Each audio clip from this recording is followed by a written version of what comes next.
Pronto, estamos gravando. Vamos dar início ao nosso encontro de hoje, ao nosso 8º encontro, tá? A gente já está caminhando para a metade do nosso curso de Filosofia Ambiental, que são 20 encontros programados, né? Dos 20 encontros a gente já venceu 7, estamos agora no 8º. Iniciamos o 3º módulo, que é o módulo intitulado Sobre o Antropoceno, onde a gente vai começar a discutir qual que é a tarefa da filosofia ambiental, especificamente em relação a este antropoceno, né? Dentro daquela pegada de desconstrução da filosofia eurocentrada, né? Do ponto de vista ontológico, epistemológico e ético, né? Para assim fazermos uma construção de uma nova ontologia, uma ontologia do aqui e agora, uma nova epistemologia, né? Que garanta os modos de acesso, né, aos mundos, né, de compreensão, de estudo nas diversas ciências ecológicas e ambientais, e uma nova ética, né, uma nova política, que é exatamente este novo modo de agir para com os mundos, né, nesta praxis viva, como a gente tem falado em todos os encontros. Então, hoje a gente inicia o módulo 3 sobre o antropoceno, e nós temos 2 textos bem curtos do Heidegger, tá? Esses textos, eles não são obras publicadas propriamente pelo Heidegger, no sentido de terem sido feitos para ser publicados, né? Então, neste sentido, eles são textos mais tranquilos de se ler, porque eles são dois, um é um discurso e o outro é uma conferência. Boa tarde a todos. Eles são, nesse sentido, menos denso conceitualmente, né? Menos densos conceitualmente, mas ainda são textos de Heidegger, que é conhecido por ser um filósofo bem difícil, rebuscado, que inventa muitos neologismos, né? Vocês puderam ver. Então, hoje o que a gente vai fazer é ver alguns trechos destes 2 textos dele, sobre o habitat e o texto sobre a atitude da serenidade, e depois a gente vai comentar. Então, vamos dar início ao nosso encontro. Fiquem à vontade para comentar, para abrir o microfone, para escrever no chat, tá? Se precisarem, que aí a gente vai acompanhando na medida do possível. Aqui eu tô com 2 celulares abertos aqui. Eita, peraí que aconteceu alguma coisa. Eu estou com 2 celulares abertos aqui exatamente para conseguir acompanhar, né? O chat, caso alguém escreva no chat, né? E aí ver o que vocês escreveram aqui. Bom, vamos lá. Deixa eu abrir o chat.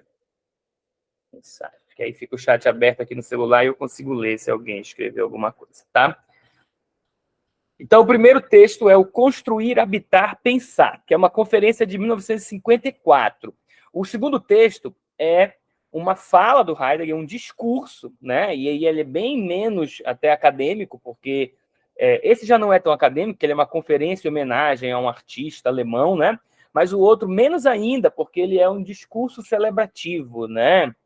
E tudo mais. E aí a gente vai começar a falar deles agora. Bom, neste texto, Heidegger vai tratar da questão destes termos, especificamente os 2 primeiros. Sobre o pensar, ele vai falar um pouco, mas vai ser mais no final da obra, do texto ali, e já vai deixar um gancho para a gente começar a falar da serenidade, né?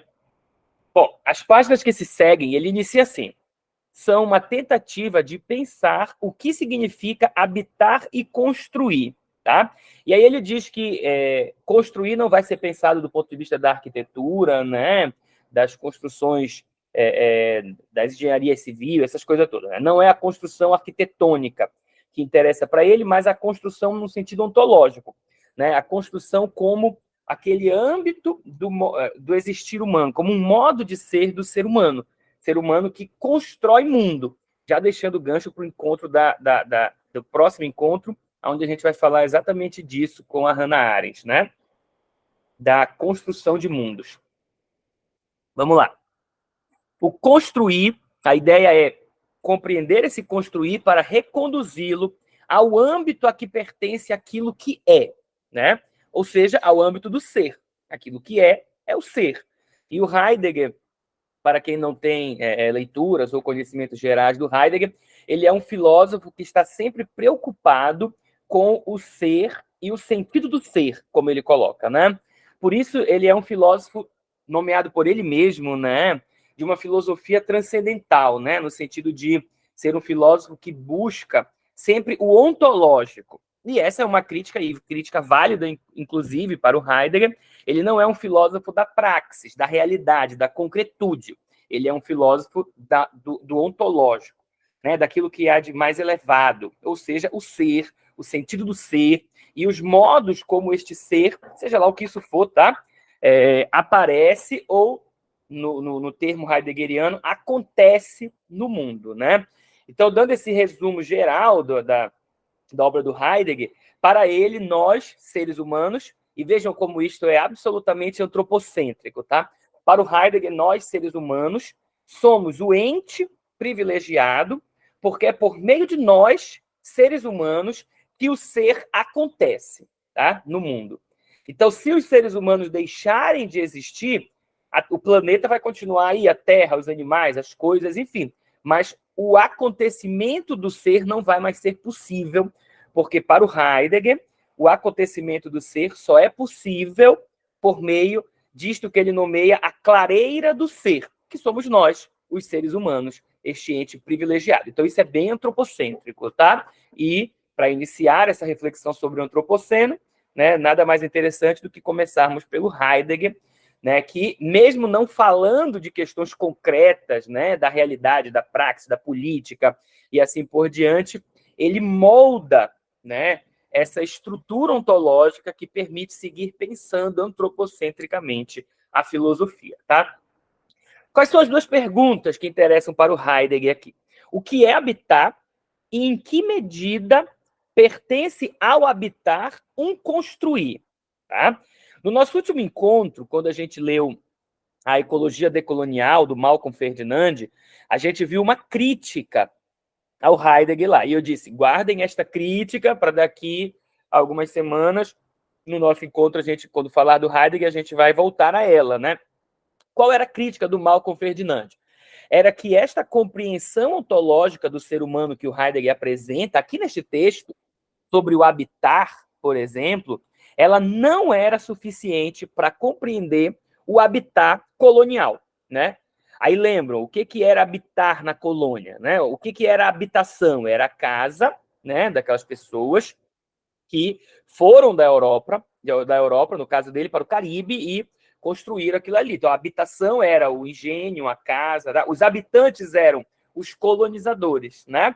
Os indígenas, e outros, os povos africanos que foram levados para lá não eram considerados habitantes porque não habitavam. Então, essa era a crítica que ele fazia. Por quê? Porque a noção de habitar, neste sentido, diz respeito, como a gente vai ver, a um modo de ser pleno do ser humano, né? E nem os indígenas do Caribe, nem os africanos levados para serem escravizados podiam, de modo nenhum, né, experienciar ou revelar na sua existência isto que o Heidegger está chamando de modo de ser do habitat, exatamente porque eles eram, né, exterminados, eles estavam sendo escravizados, eles eram impedidos de todas as formas de serem humanos, né? Então, a crítica do Malcolm Ferdinand vai nessa direção. Fiquem com ela que a gente vai seguir no texto aqui, depois a gente vai debater sobre isso, tá? Então, vamos começar pela pergunta: o que é habitar? E aí ele vai dizer, olha, parece que só é possível habitar o que se constrói. O construir, tem o habitar como meta. Aí ele já põe uma contradição, olha, mas nem todas as construções são habitações, né? Então, o que ele quer dizer aí? Que o construir, né, não é uma meta para o habitar. Pelo contrário, o construir é possível, porque na essência do ser humano nós habitamos, né? Então é porque habitamos que nós podemos construir. Assim como é porque habitamos que nós podemos pensar o mundo, tá? Então, existir enquanto ser humano, para o Heidegger, é habitar. E aí ele vai começar a definir o que é habitar a partir exatamente, de um método hermenêutico que ele utiliza bastante, que é buscar a origem das palavras e começar a destrinchar, se apropriar dessas origens das palavras, dos termos e encontrar outros significados, né? E ele vai começar a fazer isso no texto. Construir é mais do que um meio para habitar. Essa relação meio-fim é insuficiente. Por quê? Porque ele está no âmbito ontológico, onde construir e habitar são ambos modos deste acontecimento do ser, e há uma primazia do habitar sobre o construir. Eu só posso construir porque, enquanto ser humano, eu habito, tá? E aí o jogo de palavras que eu falei para vocês. Olha, o que é habitar? A palavra do antigo alto-alemão usada para dizer construir, que é buan, né? Significa habitar.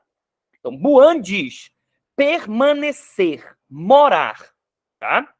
O significado próprio do verbo bauen é construir. Vejam só. Então, existe uma origem etimológica igual para a palavra alemã atual, ou para o nosso português, podemos dizer assim, de habitar e de construir, que é o bauen e o verbo bauen, né? Então, habitar e construir. O morar, permanecer e o construir aqui. A saber, habitar, e aí ele parte dessa ideia de que perdeu a noção tradicional do habitar, né? Perdeu-se o significado da palavra, enquanto modo de acontecimento do habitar. E ele tinha muito o Heidegger, ele tinha muito esse caminho filosofante, né? De ir nessa origem, dizer, olha, se perdeu o modo adequado, agora vamos resgatar. Ele faz isso com a palavra aletheia, por exemplo, do grego, né? Que significa a verdade em grego, e aí ele vai dizer, olha, aletheia é mais do que verdade. A aletheia é letea, que é cobrir, e o a, que é o prefixo de negação. Então, a letea, né? A gente desencobre, tira o véu. Então, falar a verdade é tirar o véu daquilo que está coberto. Aquilo já está lá, mas está coberto. Então, ele vai fazendo isso com vários termos, e aqui ele faz com a palavra originária para habitar e construir, tá? Sem dúvida, a antiga palavra buan não diz apenas que construir é propriamente habitar, mas também nos acena como devemos pensar o habitar, que aí se nomeia. Quando se fala em habitar, representa-se costumeiramente um comportamento que os seres humanos cumprem e realizam em meio a vários outros modos de comportamento. Bauen, buan, bru, beu é, na verdade, a mesma palavra alemã bin.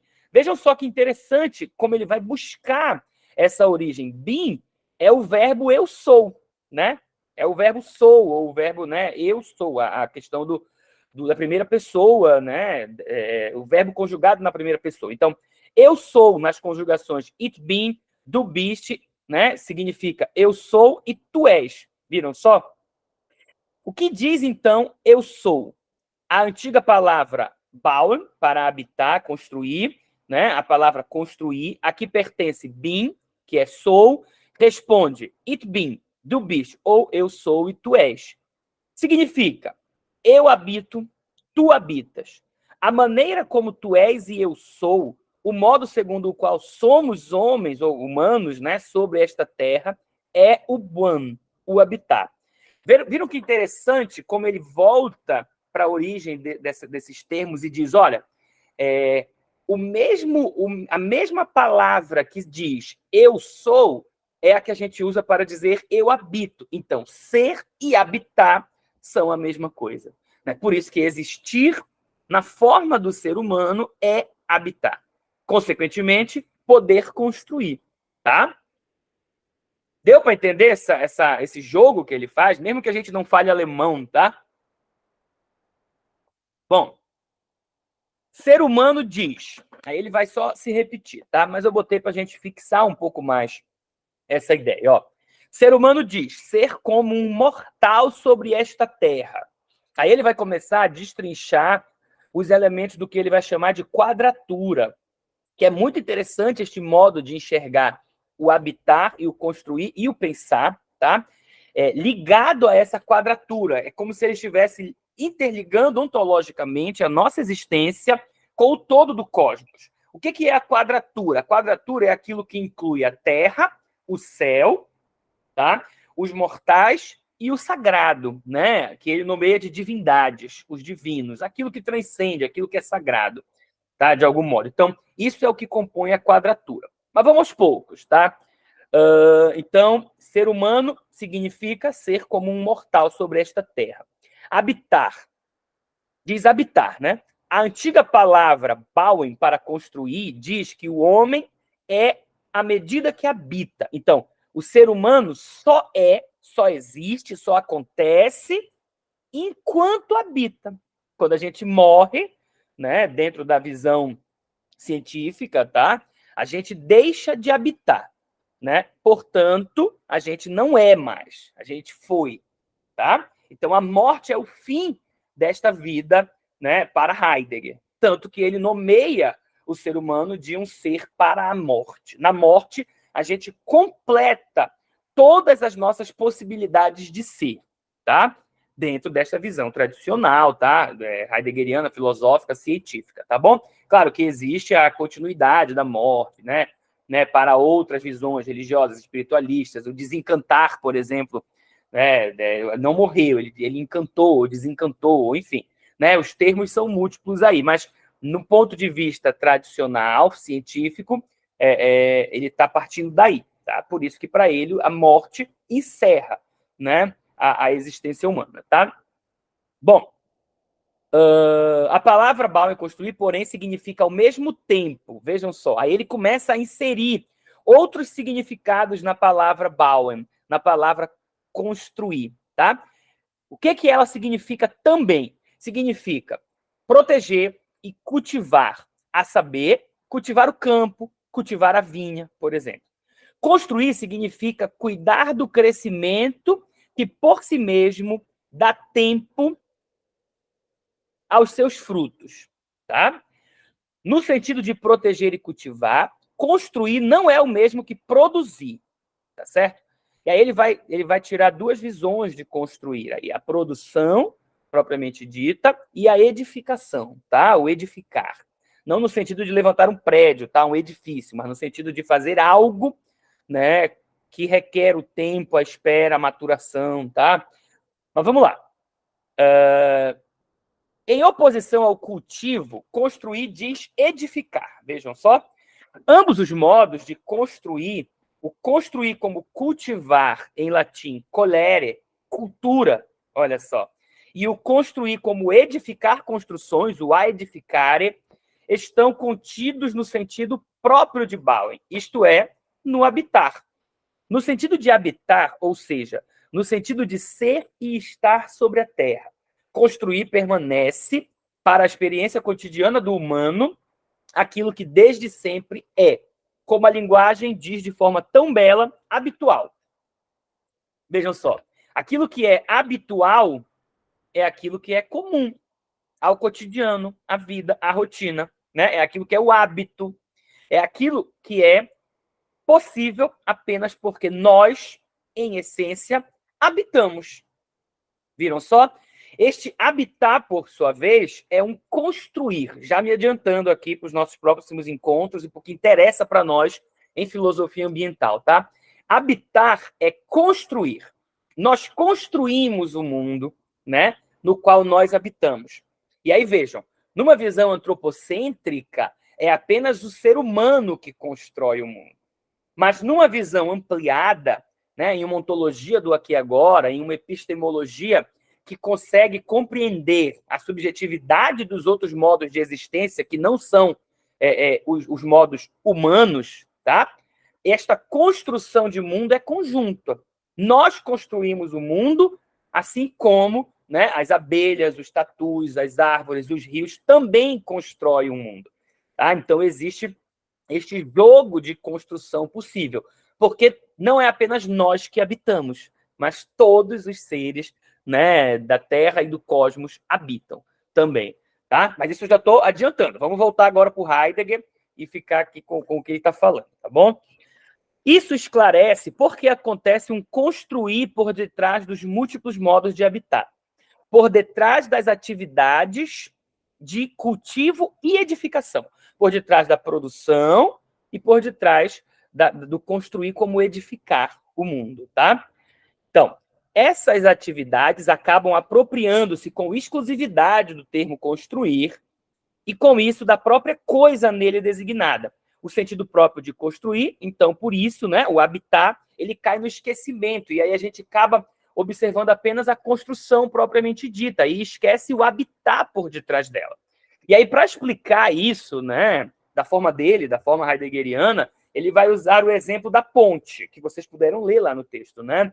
Então, quando a gente constrói uma ponte, a gente permite acontecer o habitar. E aí ele vai mostrar como que este habitar acontece, mesmo que ninguém more na ponte, viram só? Então, habitar não é só morar, né? Habitar é construir também. Então, ele vai usar o exemplo da ponte para isso. Mas vamos lá. Parece que esse acontecimento, qual acontecimento, né? O do esquecimento do sentido de habitar na origem da palavra construir. E aí a gente fica apenas com os dois modos de construir, a construção da produção, do cultivo, da cultura, que é o plantio e essa coisa toda, e a construção no modo de habitar. Ao longo do texto, ele dá o exemplo de uma casa feita dentro da tradição alemã, na Floresta Negra e tal, feita com tijolos dali, madeira dali, né? E aí esse exemplo me lembrou muito o trecho do Antônio Bispo, né, no livro A Terra Dá, a Terra Quer, quando ele fala de arquitetura. A gente vai estudar lá para frente a obra do Antônio Bispo, tá? Essa obra especificamente. Aí ele tem esse capítulo onde ele fala da arquitetura quilombola, como é construída uma casa no quilombo, né? Então é bem próximo do modo como Heidegger narra a construção da cabana numa floresta negra por um morador, pela vizinhança e tal. Então esse construir no sentido do edificar, que se contrapõe ao construir no sentido do produzir, né? No sentido do cultivar, por exemplo, tá? Do cultivar não no sentido apenas não no sentido do cultivo para alimentação própria, mas no sentido do cultivar para revender um produto, tá? Então é essa a diferença entre os dois construir. Então esse acontecimento que ele fala aí é o esquecimento do sentido de habitar presente, tanto na construção edificante quanto na construção produtiva, tá? Ó, ele parece que se refere apenas a uma transformação semântica ocorrida no âmbito das palavras, mas na verdade não é apenas uma transformação semântica, tá? Para o Heidegger, ela abriga algo muito mais importante, muito mais primordial, muito mais decisivo, tá? Que é o quê? O fato de não mais se fazer a experiência de que habitar constitui o modo de ser do humano. Vejam só, né? É muito curioso porque, como a gente viu no início, essa conferência do Heidegger é de 1954, né? Se a gente pegar este trecho especificamente, né? E o que esse trecho possibilita de reflexão, qual trecho, Diego? Esse trecho, ó. A gente não sabe mais fazer a experiência de habitar o mundo, né? E a gente pega esse trecho, e se a gente colocar ele, por exemplo, dentro da queda do céu, ninguém vai achar que não foi o Davi Copenau a quem falou, por exemplo, né? Ou se a gente colocar numa obra do Ailton Krenak, ninguém vai achar que não foi o Ailton Krenak quem disse isso. Por quê? Porque o Heidegger está falando aqui no mesmo sentido que nós temos falado ao longo dos 7 encontros deste curso, né? O modo de existir no mundo da humanidade, hoje, nós, da cidade, da humanidade antropocêntrica, é um modo que se desconectou, se descolou do cosmos, da natureza, né? Que é exatamente este modo que não sabe mais fazer a experiência de habitar, tá? E com isso, né, não mais se pensa em sentido pleno que habitar é o traço fundamental do ser humano. A gente não pensa mais isso, tá? A gente acha que a gente não habita, que a gente domina, né? O Heidegger vai falar disso, especificamente no próximo texto, tá? Aí ele vai trazendo algumas concepções também das palavras para continuar corroborando o que ele está dizendo. Olha, bauen é construir é propriamente habitar.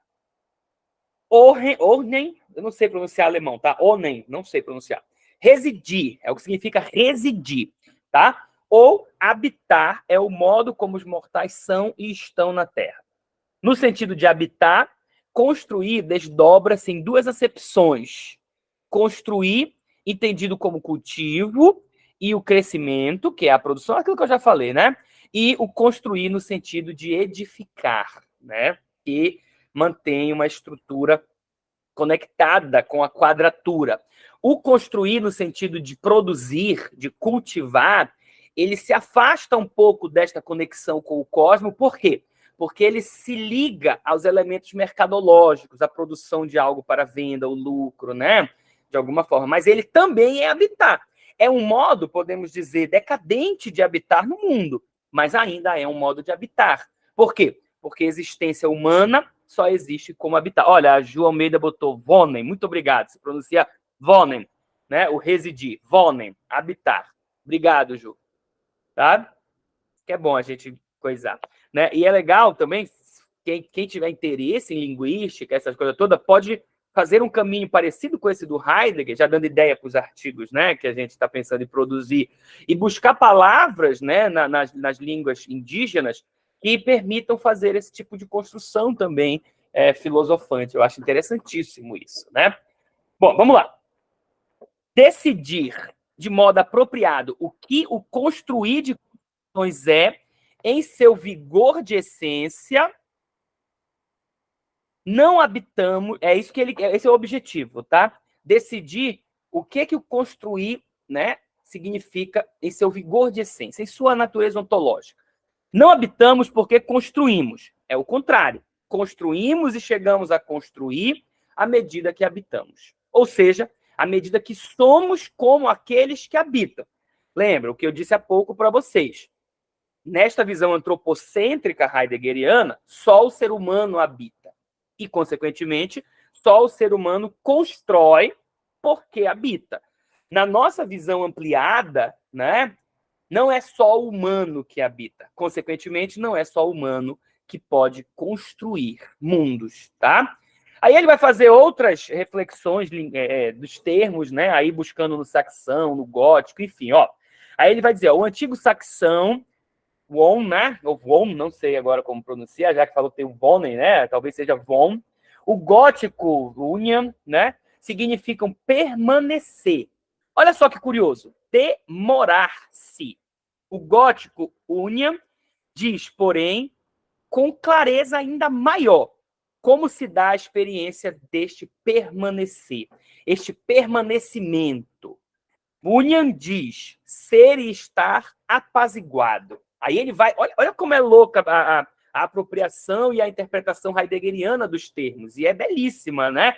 Ele vai inserir a palavra paz, ou a passividade, ou viver em paz, no meio da reflexão sobre o habitar.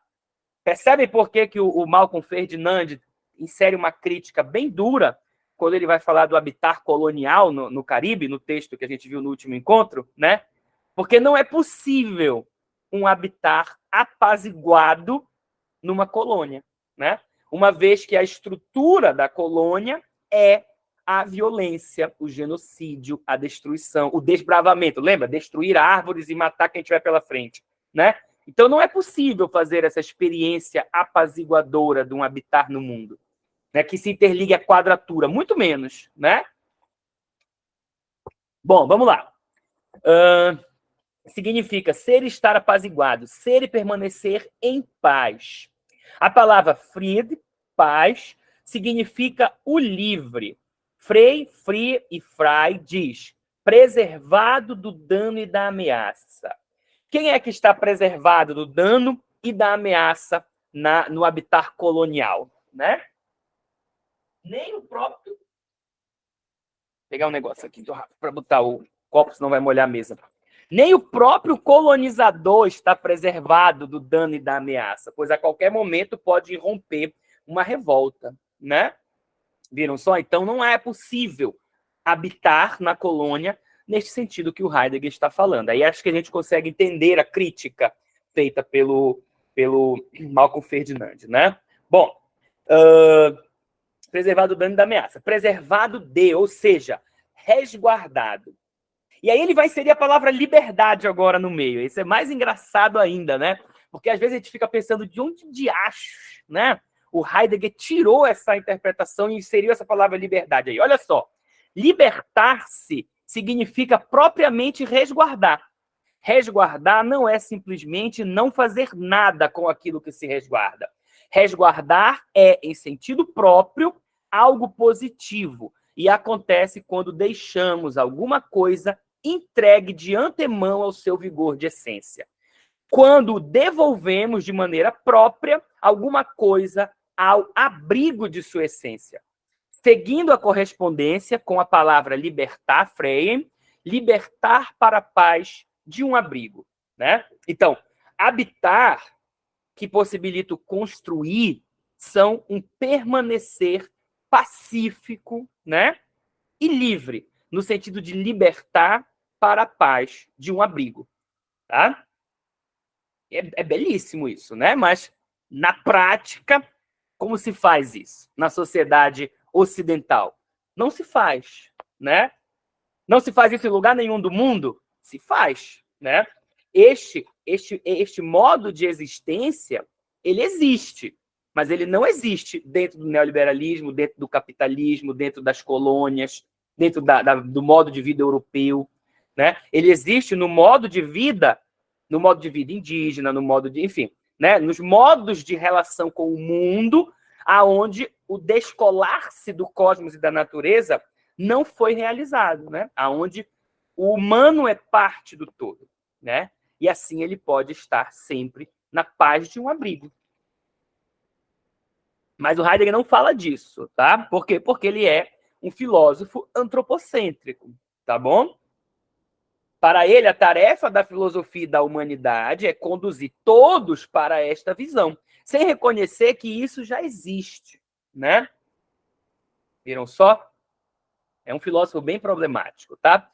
Habitar, ser trazido à paz de um abrigo, diz permanecer pacificado na liberdade de um pertencimento, resguardar cada coisa em sua essência.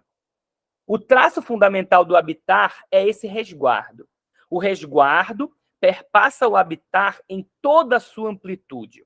Mostra-se tão logo nos dispomos a pensar que ser humano consiste em habitar. E isso no sentido de um demorar-se dos mortais sobre a terra. Né? Viram só? É bonito, né? Se a gente consegue compreender, de fato, o que está sendo dito.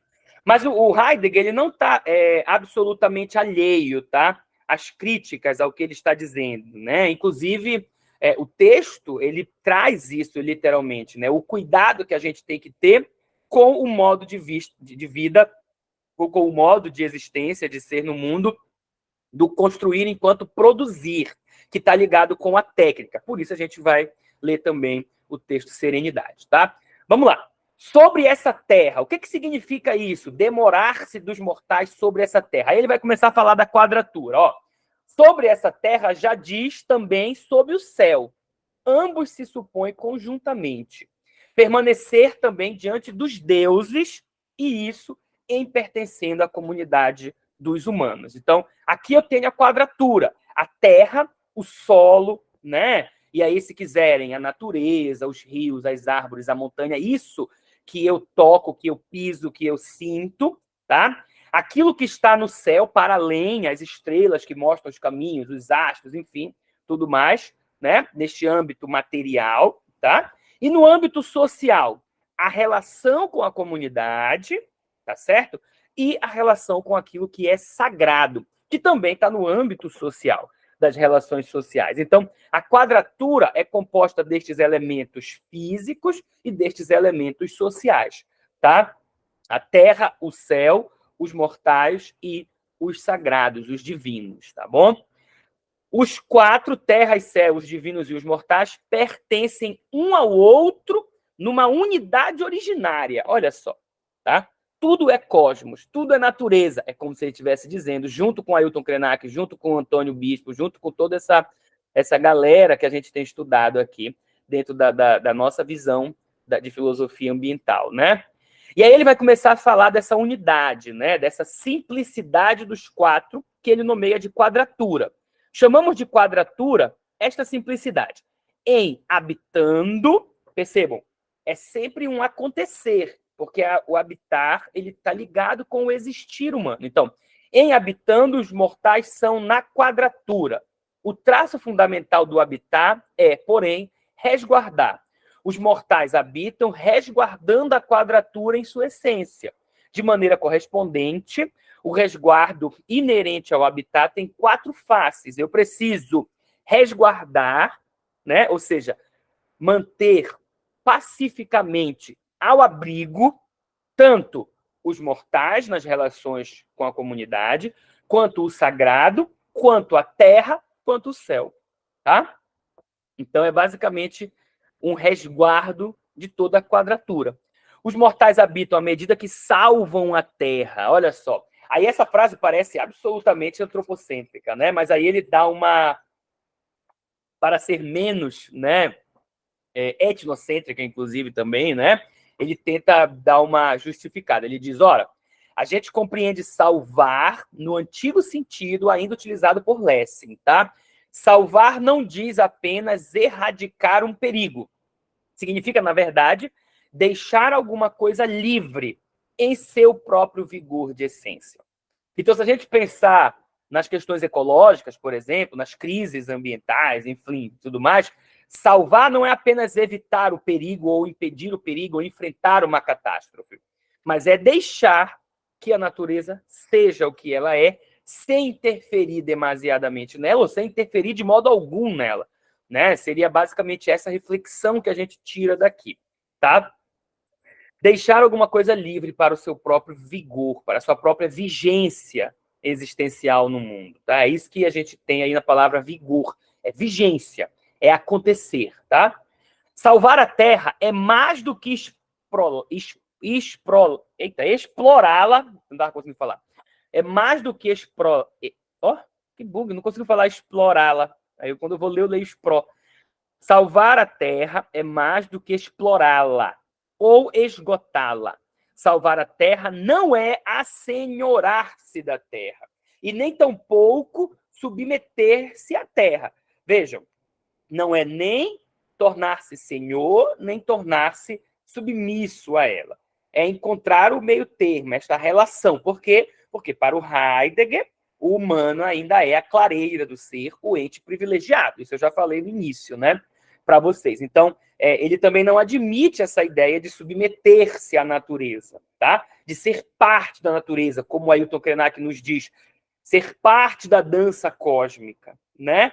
Isso, para o Ailton Krenak, é maravilhoso. Para o Heidegger, é algo que não é humano. Por quê? Porque o humano precisa ter uma primazia.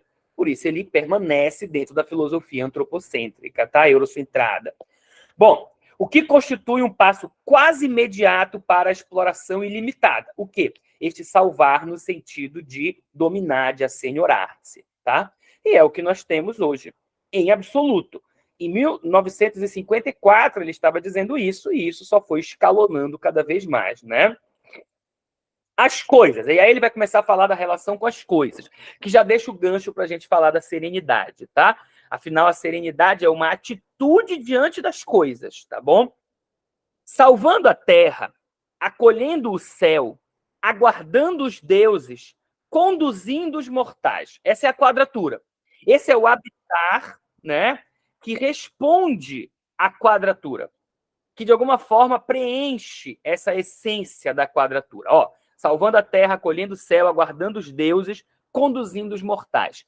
É assim que acontece propriamente um habitat. Acontece enquanto resguardo de quatro faces da quadratura. Resguardar diz, abrigar a quadratura em seu vigor de essência. O que se toma para abrigar deve ser velado. Onde, porém, o habitat guarda a sua essência quando resguarda a quadratura? Como os mortais trazem à plenitude o habitat ao sentido desse resguardar?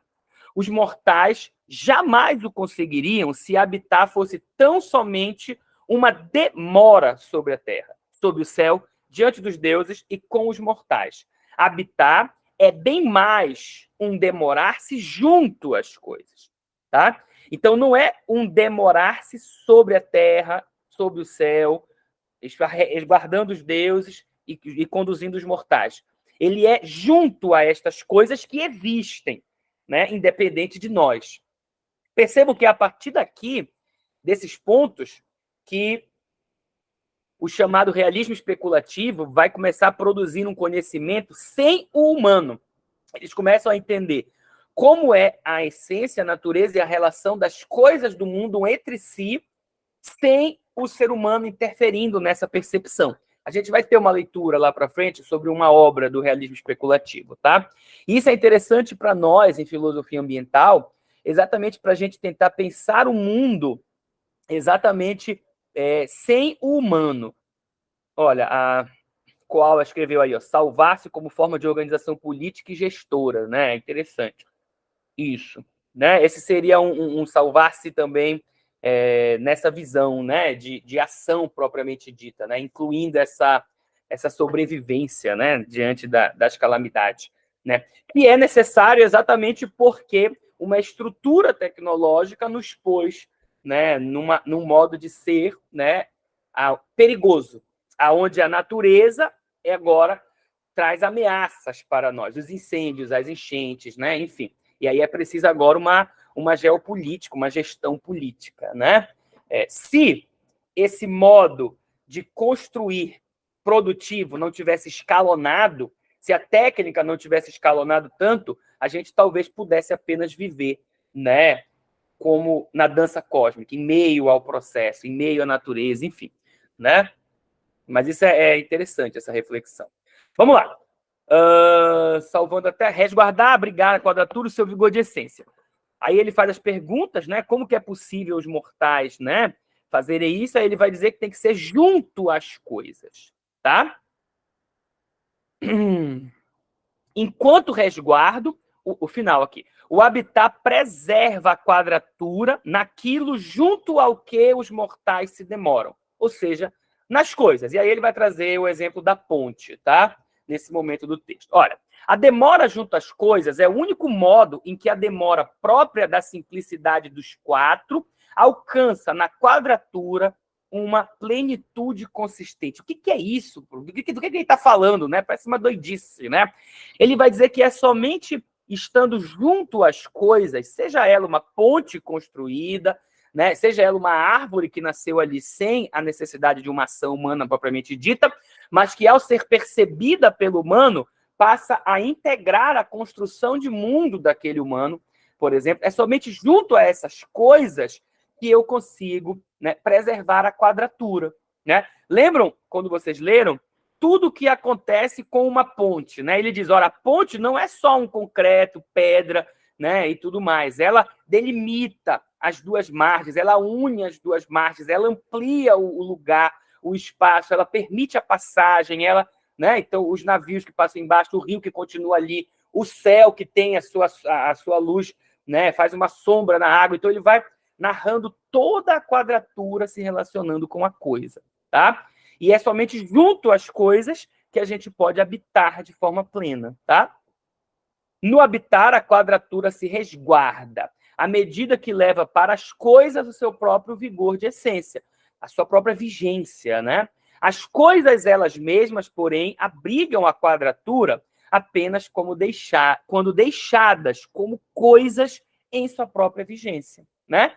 Então, a relação do humano com as coisas, construídas pela mão humana ou não, ela precisa ser uma relação de serenidade, já adiantando o próximo texto, tá? Serenidade junto às coisas e de abertura para o mistério que aquela coisa sempre irá guardar, né?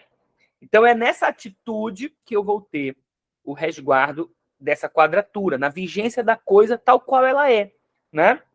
Como isso acontece? Quando os mortais protegem e cuidam das coisas em seu crescimento, quando edificam de maneira própria coisas que não crescem, né? Cultivar e edificar significam, em sentido estrito, construir. Habitar é construir, desde que se preserve nas coisas a quadratura, né? Viram só? Então, o que aconteceu e o que ainda acontece é que o construir hoje não preserva mais a quadratura. Por quê? Porque ao invés de estar ligado com a essência do habitar, ele está ligado de forma absoluta com as necessidades do mercado, da produção, do lucro, tá? E isso é uma desconexão total com o humano. Em que medida construir pertence ao habitar? A segunda pergunta do texto, né? Aquela primeira era só para responder o que significa habitar.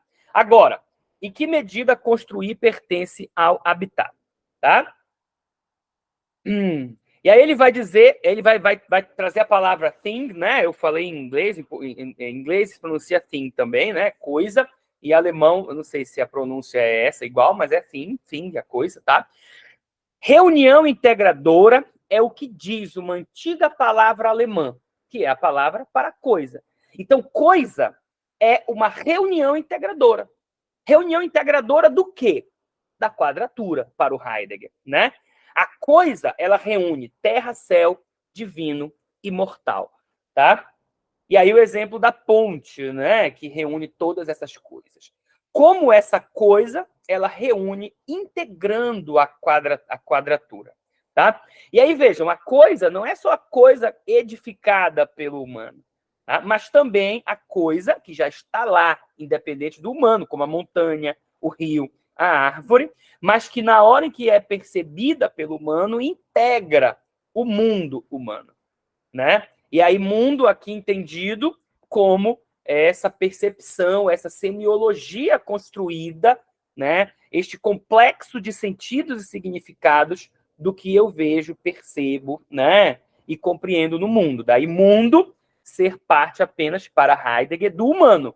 É só o humano que possui mundo, tá? A gente vai falar mais disso na Hannah Arendt, no próximo encontro, tá? O humano como construtor de mundo. E aí a gente amplia a reflexão para a possibilidade de compreender um mundo não humano também, né? Um mundo construído a partir das subjetividades que não são a subjetividade humana, a subjetividade animal, a subjetividade mineral, a subjetividade e por aí vai. Por mais louco que seja isso, né? Bom, louco no sentido antropocêntrico, tá, gente? Aqui dentro da filosofia heideggeriana, neste sentido. Vamos lá. Vocês sabem que, só abrindo um parêntese aqui, quinta-feira eu fui fazer uma palestra na universidade exatamente sobre filosofia ambiental, né? Os alunos pediram para eu ir lá falar no evento deles de ética e o fim do mundo. E aí, falando dessa questão da subjetividade para além do humano, surgiram algumas perguntas sobre isso, né? Mostrando a dificuldade que se tem de ir além da visão antropocêntrica, né? E aí queriam exemplos, e aí eu perguntei, olha, quem tem um cachorrinho em casa, né? Você que tem um cachorrinho em casa, você não entende o seu cachorro? Você não fala para ele e ele não entende você também? Ele não possui uma certa personalidade se comparado a outros cachorros? Quando você conversa com donos e donas, tutores e tutoras de outros cachorrinhos, né? Você não vê que o seu tem uma certa personalidade? Isso é uma subjetividade. Né? O seu animalzinho de estimação, o seu pet, tem uma subjetividade. Né? E aí as pessoas começam uma abertura perceptiva, né, para subjetividades não humanas. Mas isso é só um parêntese. Vamos seguir aqui no Heidegger, tá? Aí ele vai falar do lugar. O lugar, que isso é importante para nós em filosofia ambiental. Por quê? Porque o ambiente, ele não é só a floresta, o rio, a montanha. A cidade também é o ambiente.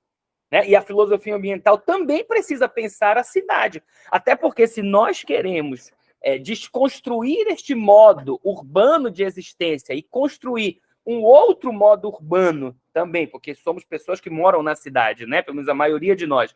Né? E se queremos construir um novo modo urbano agora, em harmonia com a natureza, com o cosmos, né? Se quiserem sustentável, enfim, né, a gente precisa compreender também a cidade como um ambiente absolutamente predatório, destrutivo, violento, né, mas que pode ser desconstruído para erguer algo novo, edificar algo novo aí, tá? Então, é importante entender essa noção de lugar. Para o Heidegger, o lugar é aquilo que tem uma estância, que é o espaço propriamente dito físico, e uma circunstância, né? Um entorno, um contexto, uma história, Percebe? Um futuro, um passado e um presente.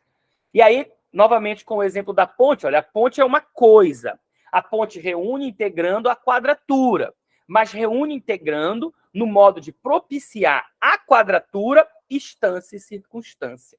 Né? A Terra possui uma instância e uma circunstância na ponte. O rio que passa embaixo, as margens que se conectam. Né?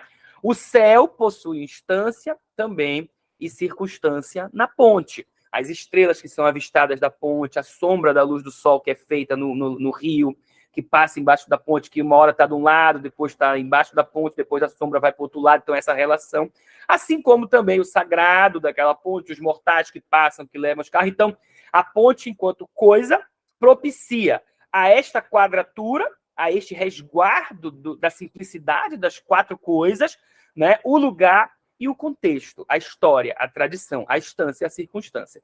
A partir dessa circunstância, determinam-se os lugares e os caminhos pelos quais se arruma, se dá espaço a um espaço. Né? Então, a ponte, ela, assim como qualquer outra construção, ela precisa estar integrada na quadratura e possibilitar, assim, a instância, a circunstância. Aí ela se torna um lugar. Percebe? Ela precisa estar ligada a tudo isso. Né? Um espaço que não possui estas características não pode ser considerado um lugar. Né? Eu preciso ter essa conexão para que eu possa dizer que aquilo é um lugar. Tá? Espaço. Coisas que desse modo são lugares, né? Aí ele vai buscar o grego, os termos gregos para lugar. Vejam só. São coisas que propiciam a cada vez espaços. Uma antiga acepção pode nos dizer o que designa esta palavra espaço. Espaço, raum, diz o lugar arrumado, liberado para um povoado, para um depósito e etc. Espaço é algo espaçado, arrumado, liberado no limite. Em grego se diz fim, com fim. Aí a palavra em grego que eu não sei pronunciar, tá? O limite não é onde uma coisa termina, como os gregos reconheceram, de onde alguma coisa dá início à sua essência. Tá?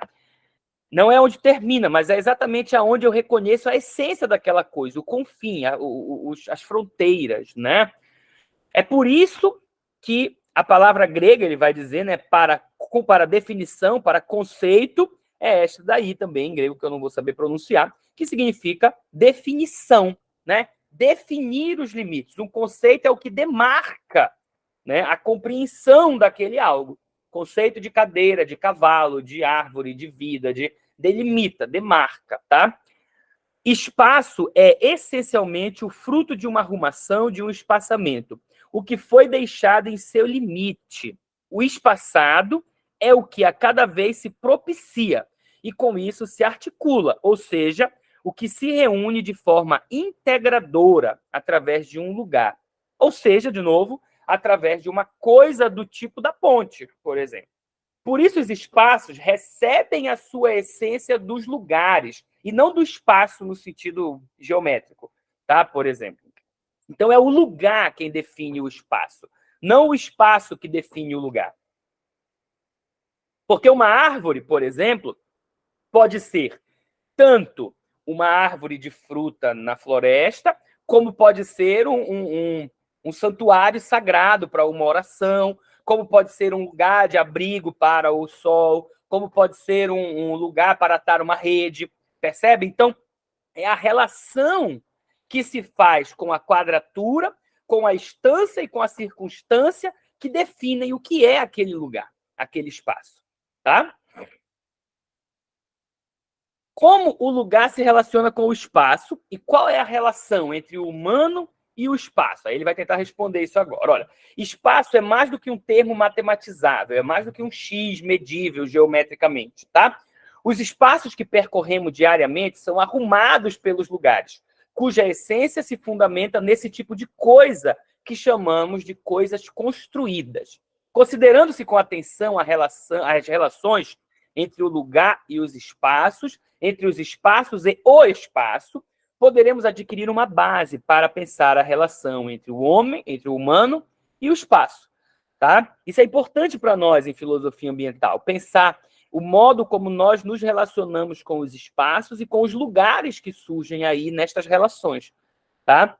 Com esses espaços, esses locos, esses ambientes, podemos dizer assim, né?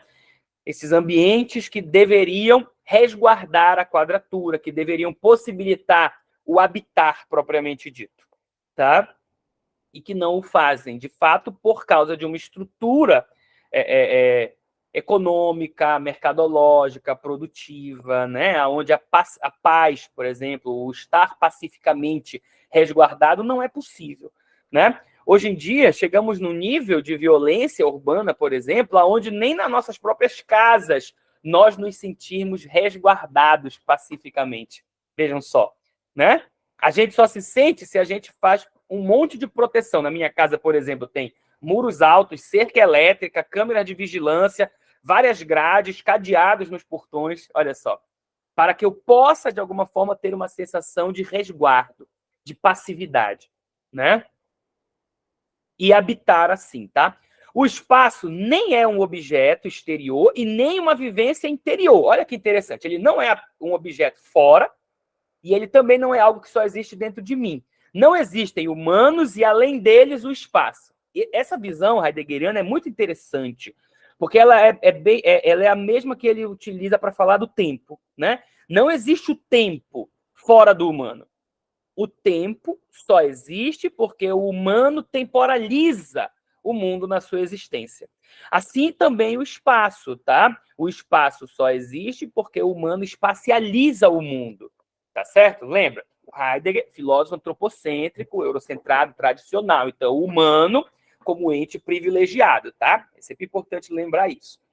Bom, ao se dizer um ser humano e ao se pensar nessa palavra, aquele que é no modo humano, ou seja, que habita, já se pensa imediatamente no nome humano, a demora, na quadratura, junto às coisas. Não existe ser humano fora disso, fora da quadratura, da relação de instância e constância que modelam um lugar. Não existe ser humano sem o espaço, podemos dizer assim. Consequentemente, não existe o espaço sem o humano, tá? Uma inteligência solta no vazio não é humana, percebem? Daí as teogonias, as cosmologias de origem, as mitologias de origem, né, narram sempre uma espécie de sabedoria ou de inteligência primeira, sempre não, tá? Mas na maioria das vezes é muito comum a narrativa de uma inteligência primeira que dá origem a todas as coisas. Ora, essa inteligência não é humana. E ela não pode ser humana, segundo Heidegger, por quê? Porque ela não possui um espaço, também não possui um tempo, não possui transcendência, não possui um monte de outras coisas, tá? Mas aqui o que interessa para nós é a noção de espaço, tá? Então, na narrativa originária, por exemplo, do islamismo, judaísmo e cristianismo, né, o Espírito de Deus pairava sobre as águas no vazio, olha só, né? Ele não é humano, este Espírito. Tanto que ele é um espírito, né? Ele não é humano por quê? Porque não há um espaço ainda. E aí ele começa a modelar este espaço na criação ali do mundo. E depois ele modela o homem lá e a mulher e bota lá, nessa teogonia. Em outras, nós temos narrativas muito parecidas, né? Sempre a presença criadora anterior ao espaço não pode ser humana, porque o humano precisa estar já em relação com a quadratura. Como é que uma origem primordial, uma divindade primordial, vai estar em relação com a quadratura se ela própria é a origem primordial ou a divindade que deveria estar relacionada consigo mesma, por exemplo, sei lá. Né? Só viajando um pouco na maionese aqui. Mas é basicamente nessa pegada a reflexão da essência do ser humano para o Heidegger. E aí vem a noção de espacializar o mundo, que está ligada com a transcendência. Para o Heidegger, o ser humano ele é o ente transcendente. Ele está o tempo todo ultrapassando a si mesmo, tá? Vejam só, os espaços abrem-se pelo fato de serem admitidos no habitat humano. Os mortais são. Isso significa, em habitando, tem sobre si espaços em razão de sua demora junto às coisas e aos lugares. E somente porque os mortais têm sobre si o seu ser de acordo com os espaços é que podem atravessar espaços. Atravessando, não abrimos mão deste ter sobre si. Ao contrário, sempre atravessamos espaços de maneira que já os temos sobre nós ao longo de toda a travessia. Uma vez que sempre nos demoramos, ou seja, habitamos junto a lugares próximos e distantes, junto às coisas, tá? E aí ele vai trazer o exemplo aí de pensar um outro lugar. Olha, a referência do homem aos lugares e através dos lugares aos espaços repousa no habitar. A relação entre humano e espaço nada mais é do que um habitar pensado de maneira essencial, tá?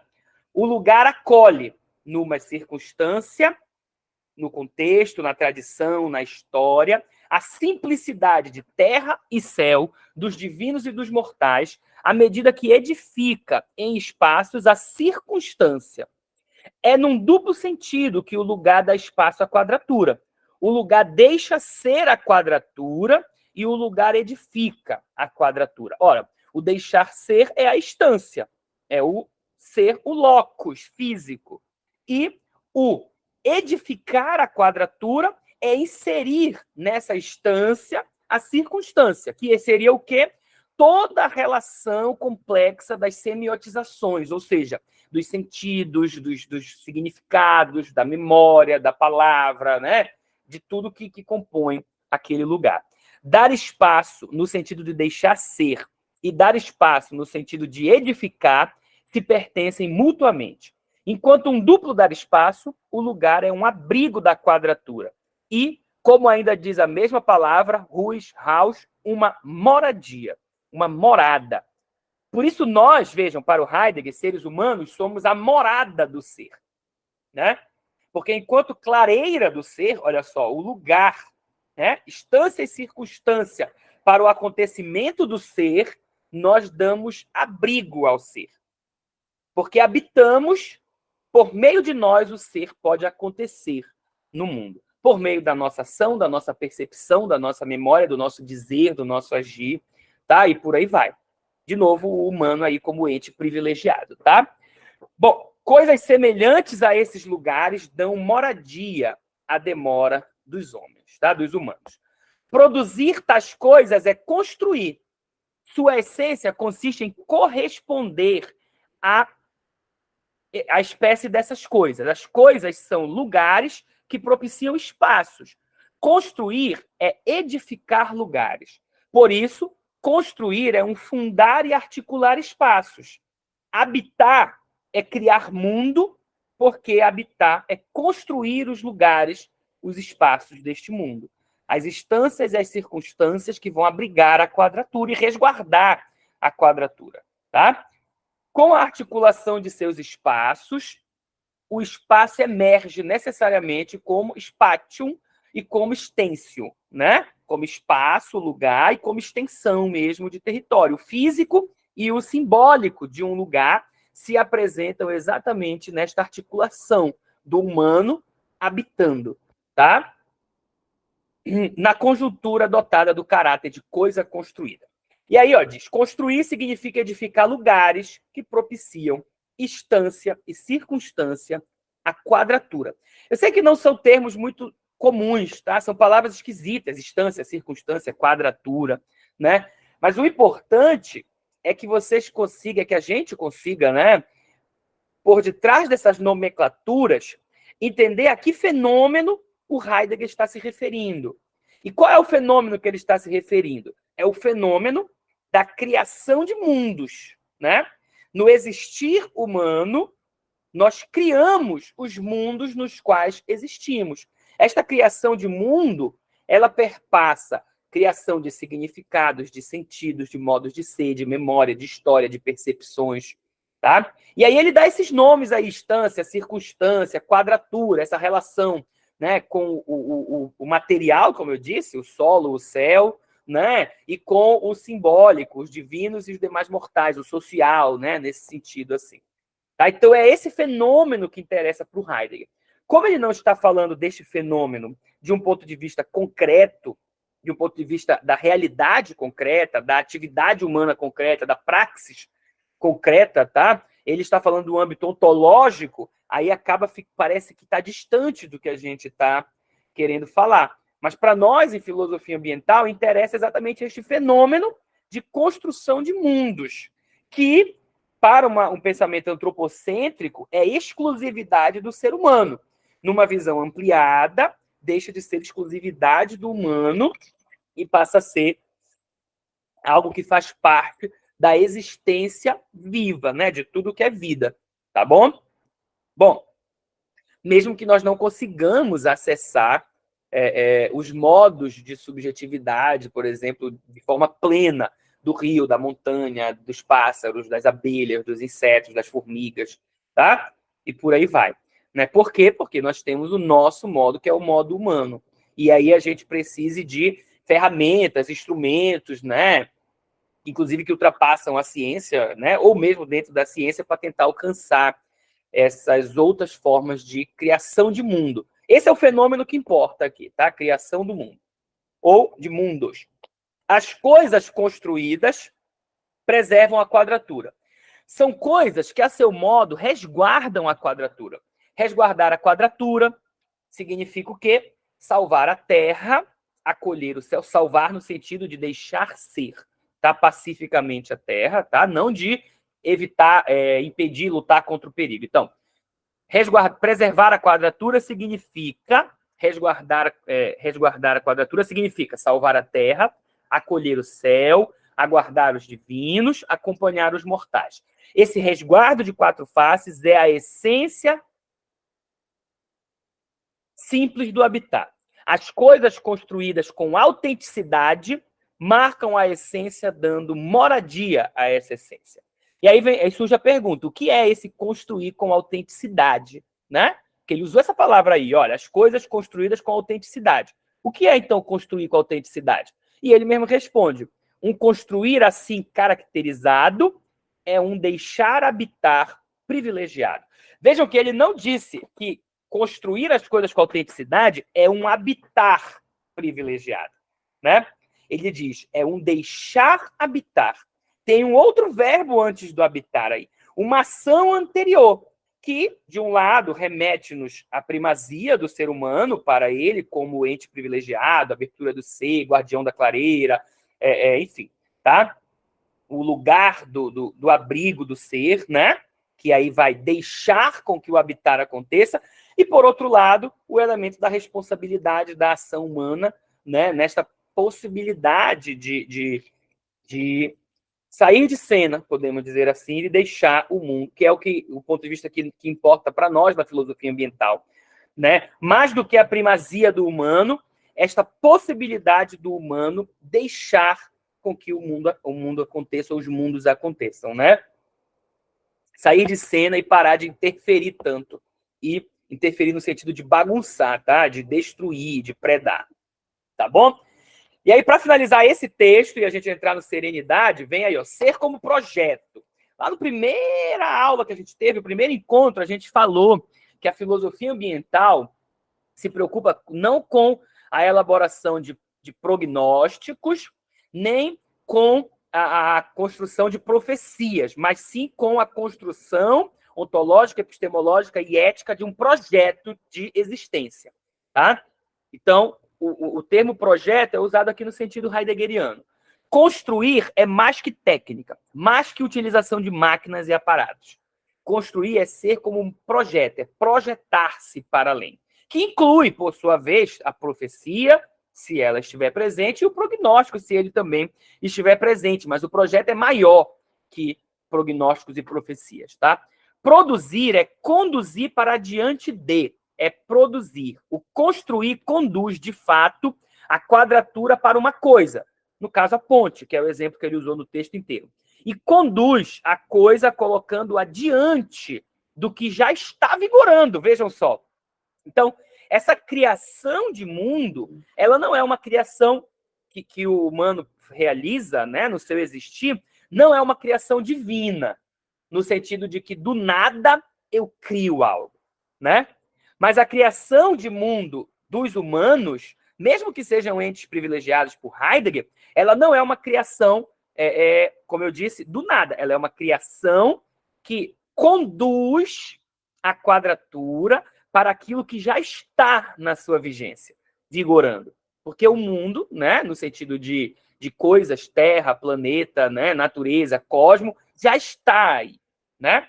O que a gente faz é, de alguma forma, inserir as nossas semiotizações, os nossos sentidos, nossos significados, nossas vontades, desejos, né, nisto que já está posto, nisto que já está vigente, vigorando, que é o ser, tá?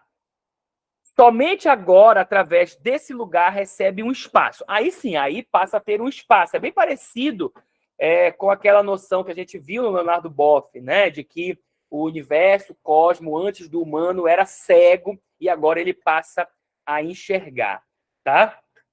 Bom, a Koal escreveu aqui, então a construção humana apenas.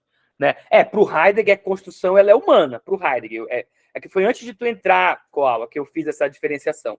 Para o Heidegger, o ser humano é o ente privilegiado.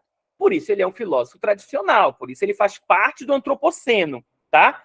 Ele tem uma tese num livro de 1928 chamado Conceitos Fundamentais da Metafísica, Mundo, Finitude e Solidão. É uma tese muito problemática, mas bem famosa dele, que ele diz o seguinte: o humano é criador de mundo, o animal é pobre de mundo e a pedra é sem mundo. Né? Essa tese é absolutamente antropocêntrica e é a tese do Heidegger. Né? Ele vai dizer que os animais estão presos num ciclo instintivo, por isso eles podem se relacionar com o mundo que a gente cria, mas eles não podem criar um mundo, por isso eles são pobres de mundo. Tá? Entendeu, né, Qual? O humano é o criador do mundo. E a pedra não tem mundo nenhum, ela é só pedra. Né? E aí a pedra você inclui tudo que é mineral, o rio, a montanha, né? Enfim, os vegetais também. Ela é problemática e ela foi já revisada de muitas formas por estudiosos do Heidegger, né? Inclusive, na filosofia ambiental, um dos objetivos é ressignificar isso, exatamente na inserção, nisso que eu estou chamando de ampliar esse escopo, né?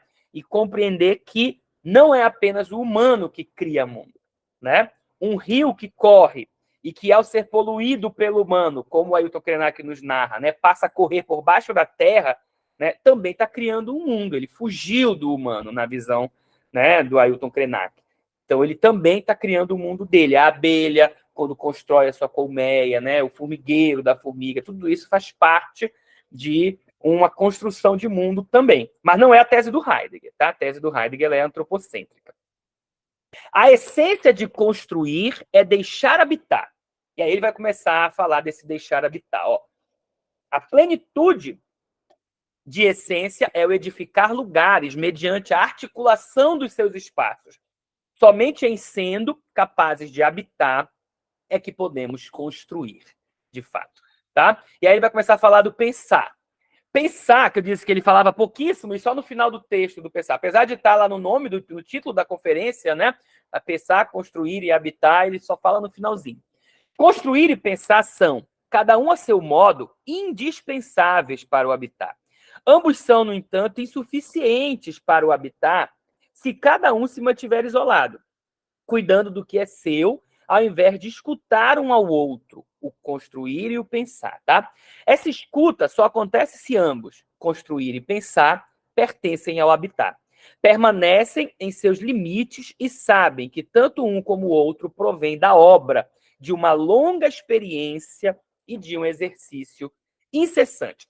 E aí, como o texto não dá conta desse pensar, de fato, não fala, por isso passamos o outro texto para vocês, que é o texto da Serenidade, onde ele vai falar especificamente do pensar, né? E aí ele encerra o texto falando da crise habitacional do pós-guerra ali na Alemanha. As pessoas não tinham onde morar, não tinham habitação, essa coisa toda. Ele vai falar dessa crise habitacional. E aí eu insiro a nossa crise ecológica da atualidade junto, né? Nessa reflexão que o Heidegger encerra o texto. Olha, o que acontece com o habitat nesse nosso tempo que tanto dá a pensar? A crise propriamente dita do habitat consiste em que os mortais precisam sempre de novo buscar a essência do habitat. Consiste em que os mortais devem primeiro aprender a habitar. Ele se referia a uma falta de moradia mesmo, especificamente dentro das cidades. E aí ele até diz no texto, olha, A crise habitacional que estamos vivendo não é uma falta de espaço, porque espaço tem muito. O problema é que não tem espaço dentro das cidades para todas essas pessoas que voltaram para a Alemanha no pós-guerra, por exemplo. Então, isso é uma crise habitacional. Não é uma crise de espaço propriamente, porque aqui na Floresta Negra, onde ele mora, na cabana onde ele morava, tem um monte de espaço. Né? O pessoal pode construir uma casa ali, outra ali, mas o pessoal quer viver aglomerado na cidade. Né? E aí a gente pode pensar na nossa crise ecológica também. Né? Por que ela está aí posta? Né? Os incêndios que estão destruindo tudo no Brasil, nessa seca que a gente tem, são culpa apenas da natureza? Obviamente que não. Se não tivesse gente tocando fogo para abrir espaço para fazer outras coisas, não teríamos essa crise ecológica, né? Então, isso se deve ao fato de que nós não sabemos habitar. Rigorosamente pensado e bem resguardado, o desenraizamento é o único apelo que convoca os mortais para um habitat. E ele está se referindo aqui ao mesmo termo que a Simone Weil vai se referir anos à frente. Lá na Alemanha, a gente leu o livro, acho que no terceiro ou no segundo encontro a Simone Weil, né? O texto do desenraizamento. É exatamente esta falta de um solo. É preciso construir e pensar a partir do habitat e em direção ao habitat. Tá? E aí, como ele não fala muito mais desse pensar, a gente lê o texto do Serenidade também, que esse é menos acadêmico ainda, porque esse é uma fala do Heidegger. O outro era uma conferência, foi feita mesmo para ser falada academicamente. Mas esse, que é um ano depois, ele é especificamente uma fala, que foi anotada e depois virou, né, texto e publicaram. Então, é um discurso, é uma fala dele, né, no evento, estavam homenageando um artista, uma coisa assim, tá? É um ano depois do anterior. E olha o que ele vai dizer. Ó, ele já começa dizendo que nós somos, muitas vezes, pobres em pensamento. Alguém pulou aqui, não quer ficar sozinho. Ó. Somos, muitas vezes, pobres em pensamento. Ficamos sem pensamento com demasiada facilidade. A ausência de pensamentos é um hóspede sinistro que, no mundo atual, entra e sai em toda parte, né? Ele está falando em 1955, mas parece que ele está falando agora, né? Pois hoje toma-se conhecimento de tudo pelo caminho mais rápido e mais econômico. E, no mesmo instante, com a mesma rapidez, tudo se esquece. Do mesmo modo, os atos festivos sucedem-se uns aos outros, as comemorações tornam-se cada vez mais pobres em pensamentos, comemorações e ausência de pensamento andam intimamente associadas. Então, a gente celebra, a gente festeja, a gente comemora os feriados, né? E assim por diante, mas o pensamento em si, ele vai se perdendo. Mas ele está falando de um tipo específico de pensamento, que é o pensamento que medita, ou, se quisermos, a filosofia, tá? O pensamento filosofante. Vamos lá, para a gente encerrar, que senão a gente vai ter pouco tempo para o nosso debate, tá? Para a gente ter uma meia horinha ainda para o debate. Só podemos tornarmos-nos pobres em pensamento. Vai, puxa, vai, meu amor. Vai, lindão. Só podemos tornar-nos pobres em pensamento, ou mesmo sem pensamentos, em virtude do humano possuir, no fundo da sua essência, a capacidade de pensar, que é o que ele vai chamar de o espírito e a razão. Tá? E em virtude disso, né, está destinado a pensar.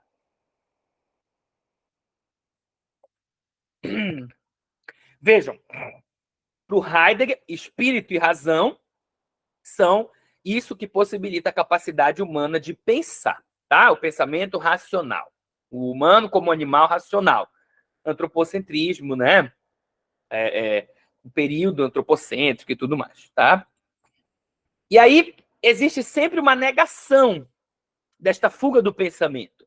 E essa negação, ela é de alguma forma justificada pelo avanço científico. Então, quando o filósofo, alguém da filosofia diz, olha, a gente precisa pensar mais, né? A gente não está pensando.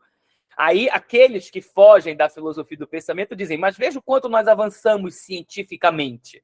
Então, o humano atual, nesta negação, mostra os avanços científicos como prova do pensamento, né? E o Heidegger vai dizer que uma coisa não tem nada a ver com a outra. Por quê? Porque existem dois tipos de pensamento. Existe o pensamento da filosofia, que é o pensamento que medita, e existe o pensamento técnico-científico, que está ligado com o pensamento que calcula, o pensamento calculante. Ele vai dizer, o pensamento que calcula é um meio para um fim. O pensamento que calcula, no alemão aí a frase, ó, não vou saber pronunciar, faz cálculos com possibilidades continuamente novas, sempre com maiores perspectivas e simultaneamente mais econômicas. O pensamento que calcula corre de oportunidade em oportunidade. O pensamento que calcula nunca para, nunca chega a meditar. O pensamento que calcula não é o pensamento que medita, não é um pensamento que reflete sobre o sentido que reina em tudo que existe, né? Logo, fazendo o link com o texto anterior, o pensamento que calcula não pode possibilitar o habitar.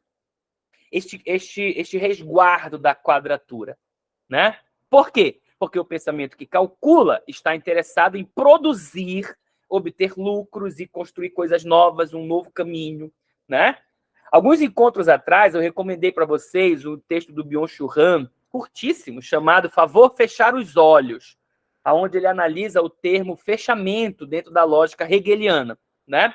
É um livro curtinho que fala exatamente disso, da impossibilidade de encerrarmos alguma coisa, porque o pensamento atual, na era da informação das redes sociais, ele não permite fechamentos, conclusões. Ele sempre é um gancho para uma continuidade. E assim a gente não descansa, a gente não para, a gente não fecha os olhos, a gente não respira.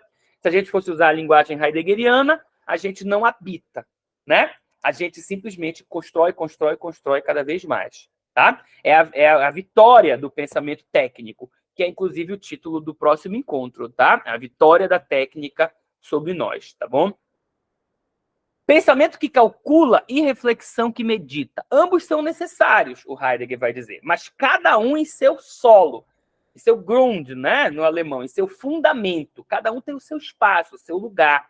A ciência tem o seu lugar e a filosofia tem o seu lugar. O problema é que a ciência aparece agora como o único modo, né? Vamos lá. Qualquer pessoa pode seguir os caminhos da reflexão à sua maneira e dentro dos seus limites, porque o humano é o ser que pensa, ou seja, que medita. Não precisamos, portanto, de modo algum, de nos levarmos às regiões superiores quando refletimos. Basta demorarmos-nos junto do que está perto e meditarmos sobre o que está mais próximo, aquilo que diz respeito a cada um de nós, aqui e agora. Aqui significa o quê? Neste pedaço de terra natal. Agora, na presente hora universal. Tá? Então, ele está falando aqui do habitar. Lembra? O pensar que ele não falou lá no texto do construir e habitar, ele tá continuando aqui.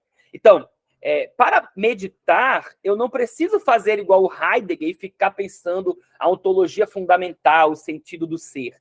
Eu posso refletir e meditar sobre este meu aqui e agora. Esta é a ontologia do aqui e agora. O aqui, esse pedaço de terra que moramos, né?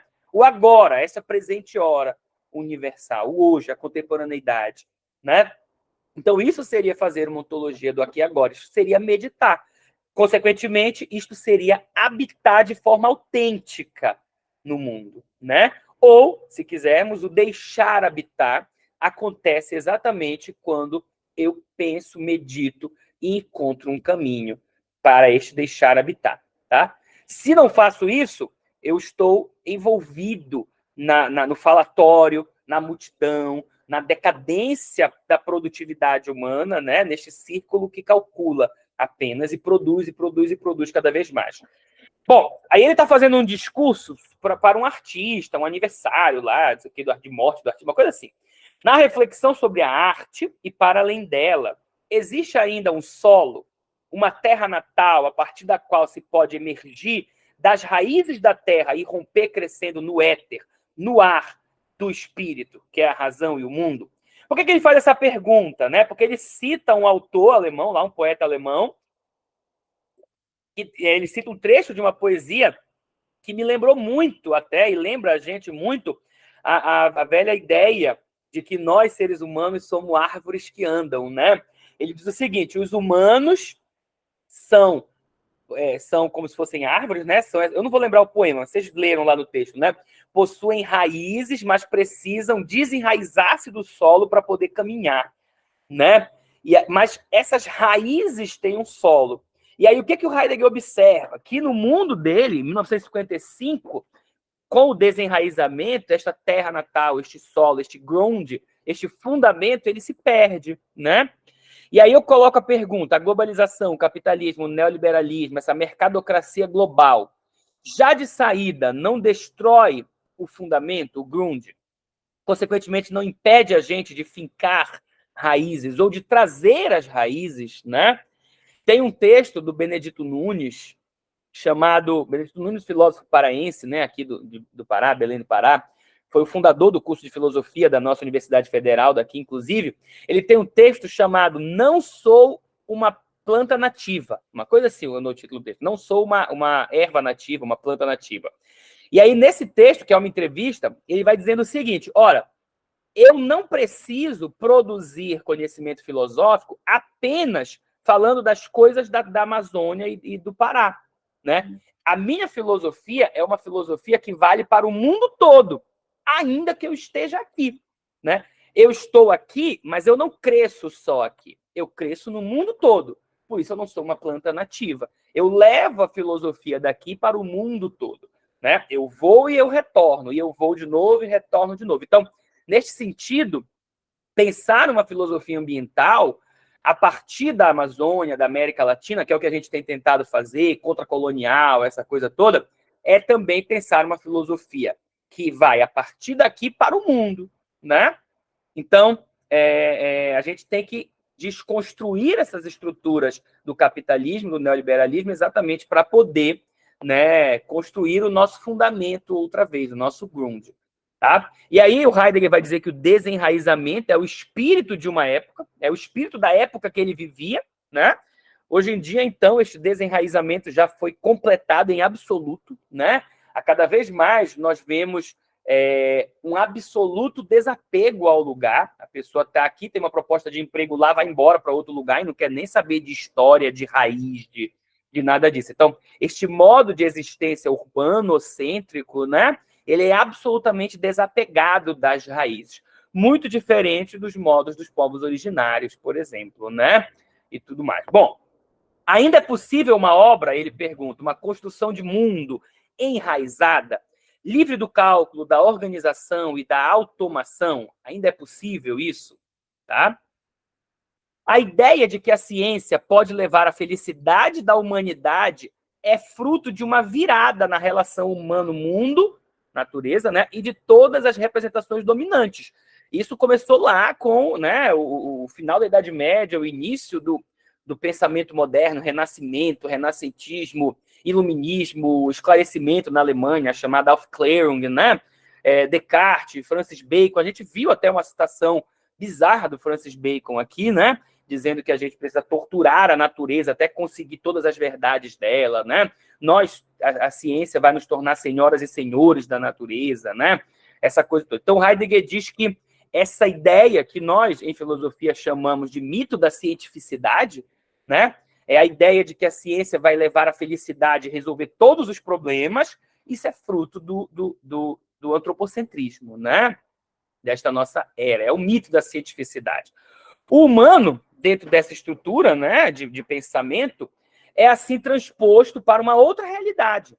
Esta revolução radical da visão do mundo é consumada na filosofia moderna. Daí resulta uma posição totalmente nova do humano no mundo e em relação ao mundo. O mundo, olhem só que curioso, aparece agora como um objeto sobre o qual o pensamento que calcula investe, nada mais devendo poder resistir aos seus ataques. A natureza transforma-se num único posto de abastecimento gigantesco, numa fonte de energia para técnica e indústria modernas.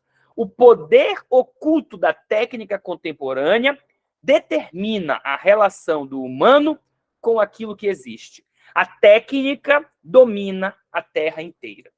E aí ele vai passar vários parágrafos do texto falando da energia nuclear, da esperança que se deposita nas pesquisas atômicas, assim por diante, para além da bomba atômica, enfim, essa coisa toda, energia, ele vai passar alguns parágrafos falando disso, para culminar na reflexão de que há um grande perigo nisso, que é exatamente o perigo do pensamento que calcula se tornar o único pensamento possível, né? Olha, em todos os domínios da existência, as forças dos equipamentos técnicos e dos autômatos apertaram cada vez mais o cerco. Os poderes que, sob a forma de quaisquer equipamentos e construções técnicos, solicitam, prendem, arrastam e afligem o humano, em toda parte e em toda hora, já há muito tempo que superaram a vontade e a capacidade de decisão do humano, porque não são feitos pelo ser humano, né? No sentido de que não são feitos por este ente privilegiado que guarda a clareira do ser, que reflete, que habita e que, neste modo de ser no mundo, o habitar possibilita o resguardo da quadratura. Pelo contrário, todo esse aparato técnico, científico, é criado por um pensamento que calcula, que tem como objetivo produzir cada vez mais e acumular cada vez mais, né? Então, ele ultrapassa a essência humana, né? E a domina como um todo. O pensamento que medita, ele vai dizer, é o caminho para um novo enraizamento. Construir obras, já estou linkando com o texto anterior para a gente encerrar, tá? E pensar a partir do habitat e em direção ao habitat, seria isso, né?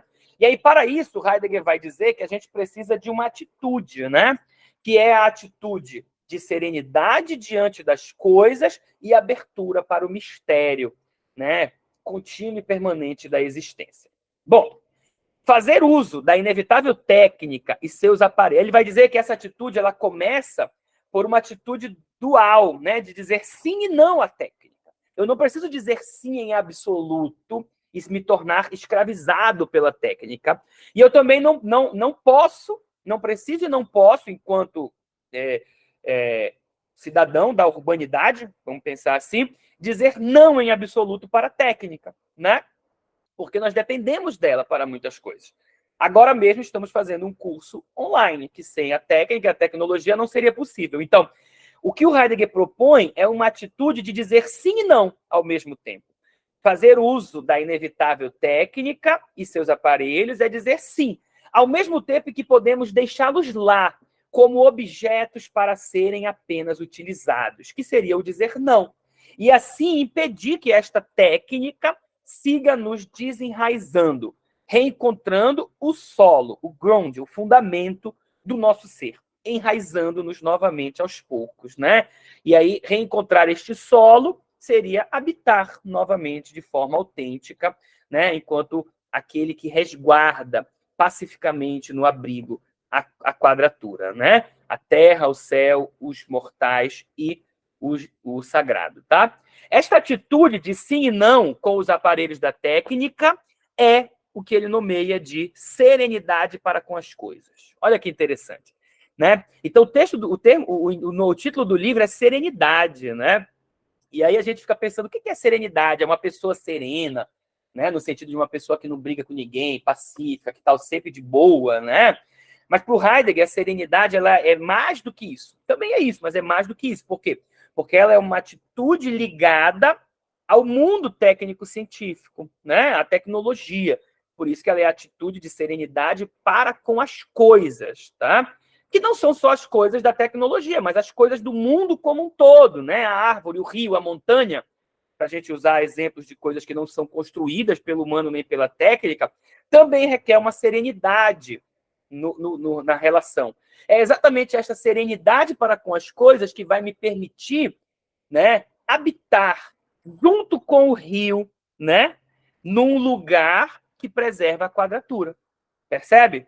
Ao invés de uma atitude técnica de produção, aonde o rio só vai ser enxergado por mim como um lugar que vai me permitir fundar uma hidrelétrica e gerar energia, por exemplo. Percebe? Ou pescar um monte de peixe para vender, por exemplo. Tá? E por aí vai. Tá? A lavoura, aí ele vai dar exemplos bem práticos. Né? A lavoura que vira indústria motorizada perdeu sua raiz, seu solo, Porque o humano se deixou dominar pela técnica e faz uso apenas do pensamento que calcula. Né? Tem um exemplo interessante que eu ouvi de um professor de agroeconomia, né? Ele disse o seguinte: olha, o pessoal que está cultivando a soja ali, eles não conseguem enxergar o solo. Para eles, o solo é só uma caixa de areia, né? Se eles tivessem só uma caixa de areia, tudo que a planta precisa para crescer, eles acrescentam ali, né? Adubo, água, né? Eles acrescentam. Então, eles não conseguem enxergar o solo como parte desta quadratura. Claro que ele não usou esse termo, né? Eu que estou usando. Né? Eles enxergam apenas aquilo que é possível calcular. Esse é o pensamento que calcula.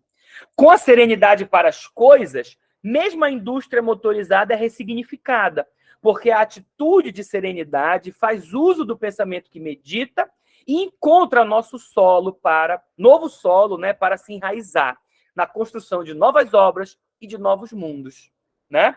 Então, mesmo que eu ainda faça uso da tecnologia, dos tratores, né, dos equipamentos na lavoura, se eu consigo enraizar-me novamente, ter essa atitude de serenidade, né, eu consigo ressignificar isso daí. Escravização da terra, os brotos na natureza está aprisionado pelo capitalismo. Perfeito, Koala, né? Então, essa que é o pensamento que calcula, é o pensamento da técnica. Ele venceu, então ele escravizou a terra. A terra é apenas um produto, como Heidegger disse há pouco, né? A natureza é apenas um posto de abastecimento, de onde eu retiro tudo que eu preciso, né? Isso é um pensamento absolutamente desenraizado, né? E um modo de ser no mundo que não habita de forma autêntica. É um habitar técnico-científico. Podemos até dizer que não é um habitar humano, no sentido ontológico do Heidegger aqui. Pelo contrário, é um habitar mecanizado, automatizado, né? São autômatos, são decadentes. É um modo de ser no mundo absolutamente decadente, perdido, para usar os termos heideggerianos, tá? Bom, serenidade e mistério do mundo. A serenidade em relação às coisas e a abertura ao segredo são inseparáveis. Então, esse mistério do mundo, ele vem exatamente por essa abertura ao segredo. Vejam, a abertura ao segredo, ela não existe na ciência de todo. Por quê? Porque a ciência não quer saber de segredo, de mistério. Ela quer o quê? Ela quer conhecer tudo, né? Se há algo que ainda não é conhecido, todos os esforços científicos são feitos para que eu conheça e compreenda aquilo. A abertura ao segredo, ou essa receptividade pelo mistério do mundo, seria uma atitude na qual eu reconheço que o mistério está ali e que eu não posso abarcá-lo, né? E que é exatamente por ele ser o mistério que eu preciso reverenciá-lo. Olha que interessante, né? Essa fala do Heidegger. Então, no cristianismo, a gente chama isso de sondar o insondável. Esta atitude de sondar o insondável, ela não é cristã, podemos dizer assim. A atitude cristã seria o que o filósofo dinamarquês Kierkegaard nomeia de dever crer. É você simplesmente acreditar naquilo e não buscar sondar aquilo. E aí nos remete à frase do Tertuliano, né? Creio porque é absurdo. Acho que é Tertuliano. Credo que é absurdo, né? Isso é abertura ao mistério, que vocês podem encontrar em outras espiritualidades, em outras cosmologias, né? Está sempre aberto àquilo que ultrapassa a minha capacidade de conhecimento. Isso, no pensamento que calcula, é inadmissível, né? Mas o Heidegger vai dizer que a serenidade diante das coisas e a abertura ao segredo são inseparáveis. Eu não tenho como conviver serenamente com o rio se eu não estiver aberto ao mistério que aquele rio carrega em si. A história dele, coisas que eu jamais saberei, né? Porque ele estava lá antes de mim. Mês passado mesmo eu estava lendo um artigo dos cientistas que eles chegaram à conclusão finalmente científica de que a água do planeta Terra é mais antiga que o planeta Terra, né? Porque para eles a água já estava no espaço antes do planeta Terra. Enfim, ela surgiu lá das estrelas e tudo mais. Então, olha que curioso. Então, a água daquele rio é mais antiga que o próprio planeta. Há um mistério ali por detrás que a ciência não é capaz de acolher e de aceitar como mistério. Então, essa serenidade, ela é uma atitude de respeito, né? De subserviência, de silêncio, né?